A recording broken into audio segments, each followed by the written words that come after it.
Hi,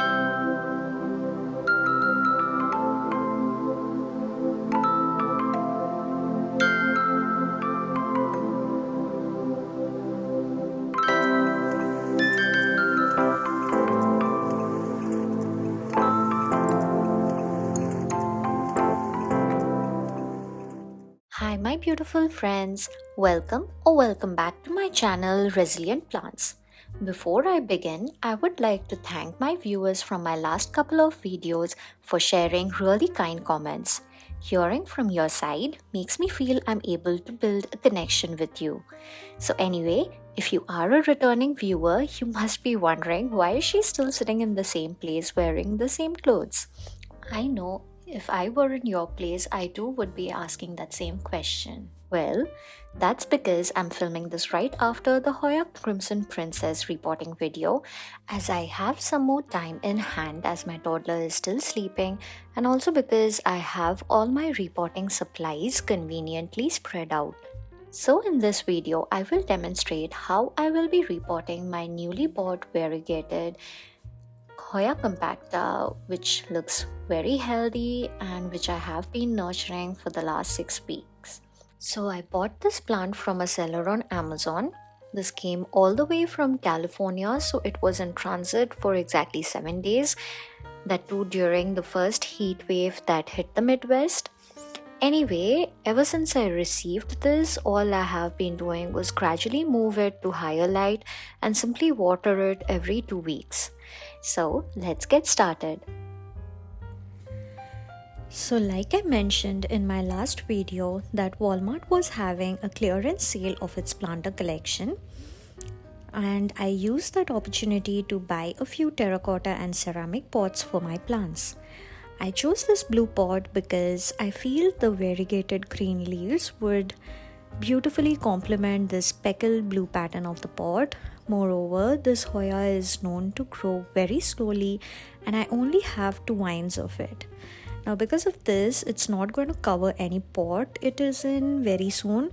So I thought it was well suited to sit in this very pretty pot which will get seen for a very long time. Now this green nursery pot doesn't fit the ceramic pot perfectly, which is another reason for repotting it. Instead, I will be reusing this nursery pot which was simply lying around after I repotted the hens and chick plant into a terracotta pot.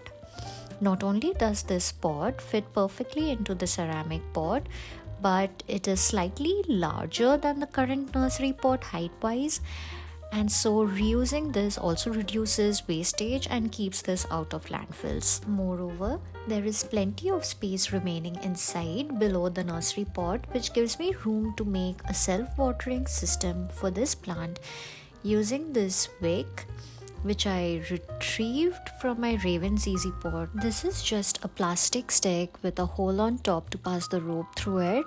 So while I do like this stuff, I do get annoyed seeing them inside drought-tolerant plants like Raven's Easies and snake plants. These plants don't need a self-watering setup, but because Costa Farm sells them this way in self-watering setups, and combined with the fact that most big box stores overwater their plants, they literally always have to be bought as a rescue plant. Anyway, I really hope this plant makes a comeback. Anyway, that's enough complaining for now. Moving on, let's first insert this wick, then cut some felt pads and add them to the bottom of the pot to cover up the holes so as to avoid soil from falling out. Something like this. And then start adding my soil mix for like an inch. Now, checking if the height is correct. Seems about right. Well, let's now carefully take it out of this nursery pot. From the condition that I see it is in, I can infer that this has been potted a long time ago. So there's been enough time for the roots to grow into the soil, which is why it is sitting so tightly inside this pot. Let's try to push it from underneath and see if that helps. Okay, so here it is. At the outset, I see long healthy roots at the bottom, which makes me very happy. And the texture of the soil too looks perfect. So for this one, I will not be messing with the root ball whatsoever and just put the entire thing down into this other nursery pot. You know what the wise people used to say, right? Don't fix what isn't broken. Anyway, now that this is done, I'm so happy that I hardly made any mess whatsoever in this process. So this should be a quick cleanup hereafter. And that's it. This is what this hoya looks like in its new pot. Fungus gnats! Yep. Can you see it? Yeah, it's that black thing on my finger. So yeah, I don't want them to get into the soil, and so I will quickly go grab my gritty mix to add as top dressing on the soil to make life difficult for fungus gnats. So as you can see, I'll be topping off the soil with a thick layer of this so that the fungus gnats find it difficult to go through this and then start laying eggs in the moist soil.